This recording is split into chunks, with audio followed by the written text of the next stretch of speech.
그래서 관자재, 관세음. 보는 걸 중심으로 하는 게 현장 스님, 듣는 걸 중심으로 하는 거는 구마라집 스님. 저는 현장 스님 번역이 더 타당하다는 생각은 해요. 그런데 굉장히 재밌는 거는 반야신경에서는 관자재지만 실제로 우리가 사용하는 거는 관세음이죠. 왜 관자재가 더 정확하다고 얘기하면서 관세음을 쓸까요? 안녕하세요. 자, 반야신경 관자재보살, 이 첫째 줄에 보면 관자재보살, 관세음보살이라고 번역하는 거는 이제 구마라집이고, 관자재라고 하는 거는 현장 스님입니다. 아발로키스테스바라라고 하는 거고, 관자재가 더 맞을 겁니다. 관세음이라고 하는 거는 관세음이니까 세상의 소리들을 본다라고 하는 거죠. 세상의 소리를 본다. 근데 본다라고 하는 개념하고 소리라고 하는 개념하고 약간 언밸런스 하니까, 그래서 관자재, 모든 것을 두루 다 본다. 물론 왜 그렇게 번역했는지는 대충은 이해가 됩니다. 관세음 보살이 이제 눈이 1000개 뭐 이래갖고 천수관음이잖아요. 이렇게 천수관음. 그렇게 해서 1000개의 손과 1000개의 눈을 가지고, 그러니까 모든 곳을 다 주시해서 모든 문제들을 다 해결해 준다, 이런 뜻이라고 보시면 되는데, 그런 의미를 부각을 해서 모든 것을 두루 다 본다라고 하면 관자재, 자제하다라고 하는 거는 뭐 그냥 뭐라 할까, 모든 곳에 능하다라고 하는 거고, 근데 이제 보는 것의 한계점이라고 하는 게 있죠. 보는 것의 한계는 뭐냐면, 보는 것은 다 볼 수가 없다는 거예요. 그게 이제 능엄경 같은 데 나오는 거거든요. 그래서 눈으로는 아무리 열심히 봐도, 이렇게 주변의 방위를 10개로 나누면, 동서남북식으로다가 사방팔방 이런 식으로 해서 10개로 나누면 8군데 이상은 못 본대. 80% 이상은 못 본대. 머리를 돌리기 전에는 80% 이상 못 본대요. 그 말은 맞는 거예요. 바로 뒤통수를 어떻게 보겠어요? 그런데 소리는 십방을 다 본다. 모든 곳을 다 들을 수 있다. 보는 건 아니고 다 들을 수 있다. 그리고 소리의 또 장점이 뭐냐면, 문제가 생겨도 볼 수 있다. 그러니까 뭐 벽이 있든 장애물이 있어도 소리는 들을 수 있다. 관세음 보살은 두루 모든 것을 다 놓치지 않는다라는 의미를 강조하려고 관세음, 소리의 측면을 강조한 거라고 생각을 하면 되고, 그 다음에 관자재라고 하는 것은 보는 거가 투철할 수만 있다면 모든 것을 보면 보는 게 더 명확하죠, 듣는 것보다는. 그래서 본다라는 개념을 중심으로 해서 관자재라고 번역을 하는 거고, 둘 다 그렇게까지 틀린 번역은 아닌데 저는 현장 스님 번역이 더 타당하다는 생각은 해요. 그러니까 아미타불도 마찬가지예요. 아미타 유수, 아미타 바하, 이렇게 해서 아미타불도 두 가지의 속성이 있는 거죠. 아미타 유수라고 하는 거는 그냥 아미타 유수, 아미타 바하, 이렇게, 이게 이제 무량수, 무량광 이렇게 데려오는 거거든요. 무량수, 무량광. 그리고 그냥 요 공통점만 뜯어가지고 아미타불 이렇게 얘기하는데, 실제로는 무량수, 무량광 이렇게 두 가지 속성이 있는 거예요. 그 두 가지 속성 중에서 보통 일반적으로 우리가 많이 쓰는 거는 무량수죠. 무량수불, 무량수전. 뭐 저 부속사 무량수전 베을린 기둥에 기대서서 무량광전 이렇게는 안 하잖아요. 그래서 둘 중에 하나를 뭘 선택할래? 라고 했을 때 우선순위로 잡히는 부분이 존재한다고 생각하시면 돼요. 그래서 왜 무량한 빛보다, 빛이 한량이 없다보다 수명의 한량이 없다가 더 우선이 됐을까요? 몸에서 막 빛이 나고 이런 것 좋지 않을까요? 그래요? 둘 중에 하나만 선택하면 여러분은 어떤 게 좋을까요? 몸에서 빛이 나고 어쩌고 막 엄청 뭐 이렇게 아우라가 있고 이런 것도 굉장히 좋아 보이지만, 왜 무량수라고 했냐면 그 당시에는, 예전에는 사람들이 일찍 죽으니까. 수복강령 유오덕 고종명, 오복을 그런 식으로 봤을 때 수가 첫째거든요. 그게 서경 홍보편에 나오는 얘기인데, 수복강령 유오덕 고종명 이렇게 나오는 걸로 봐서 그래서 이제 수라고 하는 게 당시에 워낙 불투명한 사회에서 그러니까 일찍 사람들이 죽기도 하고 그 다음에 사소한 걸로 죽어요. 사소한 걸로. 진짜 지금으로 말하면 사소한 걸로. 그러니까 아스피린하고 빨간 약 개발되면서 사람이 굉장히 오래 살게 된 거거든요. 획을 긋는 어떻게 보면 사건이에요. 그러니까 그런 것만 기본적인 것만 있었어도 사람들이 안 죽을 거를 뭐 다 죽던 시절이니까 그래서 오래 사는 거에 대한 추구가 있었던 거고 지금은 제가 여러분들한테 이렇게 여쭤봐도 여러분들이 쉽게 수명이 더 좋아요라고 말하지 못하는 게 이미 지금은 오래 사는 시절이에요. 그리고 오래 사는 게 딱히 좋은지 모르겠다라고 지금 이제 오래 사는 시절로 접어들면서 그게 나온 거죠. 그러니까 제가 늘상 얘기하지만 젊고 건강하게 오래 산다 이러면 그러면 좋죠. 그걸 다 누구든 긍정을 하겠죠. 그런데 나이 들으면서 계속 오래 산다. 그거는 서로 힘든 일이죠. 서로 힘든 일이죠. 그래서 그 부분을 긍정할 필요가 있느냐? 지금은 이제 그렇게 생각을 하는 거고 예전에 오래 산다라고 하는 게 이 정도가 아니에요. 이 정도가 아니에요. 예전에는 오래 산다는 게 70 이전이 오래 산다는 거예요. 그래서 제가 전에 그런 말씀 드렸었잖아요. 두보의 곡강시에 보면 인생 70 고래희 70을 산다는 게 고금에 드물다라고 그래서 줄여서 고희라는 표현이 있다고. 근데 지금은 70이 고래희 굉장히 드문 게 아니고 70은 요절이죠. 70에 돌아가셨다 이러면 70 요절. 왜 그렇게 됐을까라고 하는 의문을 가지는 때가 지금은 70이고 그러니까 그만큼 바뀐 거죠. 그래서 예전 기준으로 봤을 때는 60 환갑 잔치 막 동네 잔치를 빡시게 하는 그런 시절만 같아도 이게 오래 사는 건 굉장히 좋은 거예요. 그래서 예전에는 많이 치는 게 오래 사는 거하고 자손 많은 거 참 좋다라고 했었거든요. 근데 지금은 자손 많은 것도 좋다고 안 하죠. 물론 없어도 문제지만 아유 저 집이 애가 한 5이래 이러면 고생 직사게 하겠다. 인식이 예전에는 5도 많은 게 아니에요. 저희 한 조부 아니면 그 위에 증조부 고조부 세대면 진짜 뭐 한 10명씩 낳는 거죠. 10명씩 낳고 그 중에서 이제 몇 명이 또 죽잖아요. 한 서너 명은 또 죽어요. 어렸을 때 영유아 사망률이 워낙 높으니까. 그리고 크다가도 죽어요. 한 7살 돼서 죽고 막 이게 요즘으로 말하면 아마 독감, 폐결핵 이렇게 발전해서 아마 그렇게 가지 싶어요. 맞다. 마마도 있잖아요. 이게 꼼보. 지금은 우리가 예방 접종을 하니까 그게 없어진 거지. 예전에는 진짜 콤보가 많이 있었죠.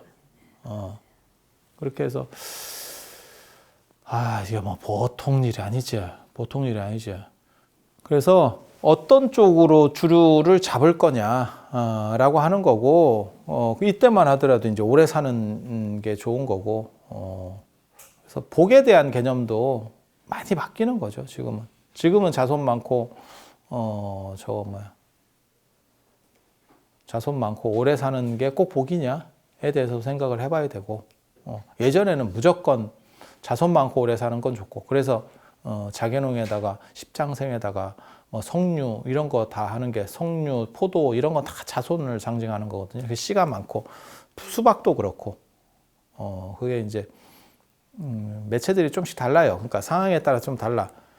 석류는 하나 안에 이렇게 쫙 대가족이고 포도는 사실은 어떻게 보면 약간 핵가족 비슷하고 수박도 대가족이고 수박이 씨가 제일 많아서 그게 이제 다복하다 뭐 이렇게 되는 거거든요.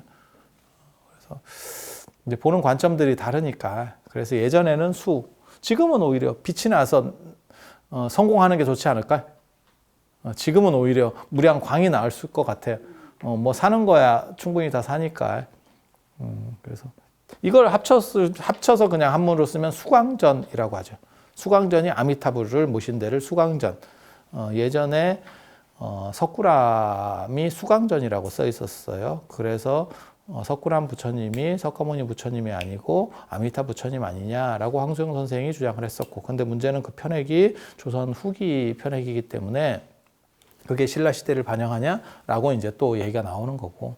그다음 월정사에 가도 아미타 부처님을 모셔놓고 수광전이라고 썼는데 무량수 무량광을 이렇게 압축시켜 놓은 그런 이야기라고 보시면 됩니다. 그래서 지금 관자재 보살, 관세음 보살이라고 하는 것도 본다라고 하는 개념이 훨씬 빠르고 정확하다라고 하는 거는 듣는 것보다는 더 그렇겠죠. 그러니까 예전에 우리 속담에도 뭐 몸이 천냥이면 눈이 900냥 뭐 이렇게 해서 눈이 얼마나 중요하냐라는 눈에 대한 강조점을 얘기를 했고, 하지만 이제 소리에는 눈을 넘어서는 영역이 있다라고 하는 거죠. 그래서 눈을 넘어서서 모든 곳에 통하고 벽을 넘어설 수 있는, 그러니까 그 두 가지 요소가 관세음보살한테는 다 있어서 정확하게 말하면 신속, 정확, 빠름, 그 다음에 놓치지 않음이라고 하는 관의 요소, 관조한다 라고 하는 요소, 보는 요소, 그 다음에 소리와 같이 모든 곳을 다 듣는, 그래서 관세음보살을 익은 원통이라고 합니다. 모든 곳을 다 두루. 그래서 관세음보살을 모신 데를 원통전이라고 또 하죠. 그러니까 관음전이라고도 하고 원통전이라고도 하고. 그래서 속성을 뭘로 볼 거냐, 어떤 거를 중심으로 할 거냐 라는 거에서 이제 관자재를 중심으로 보는 거는 이제 관이라고 하는 보는 걸 중심으로 하는 게 현장 스님, 그 다음에 듣는 걸 중심으로 하는 거는 구마라즙 스님, 그렇게 해서 양자로 갈려 있어요. 그래서 관자재, 관세음. 그런데 굉장히 재미있는 거는 반야신경에서는 관자재지만 실제로 우리가 사용하는 거는 관세음이죠.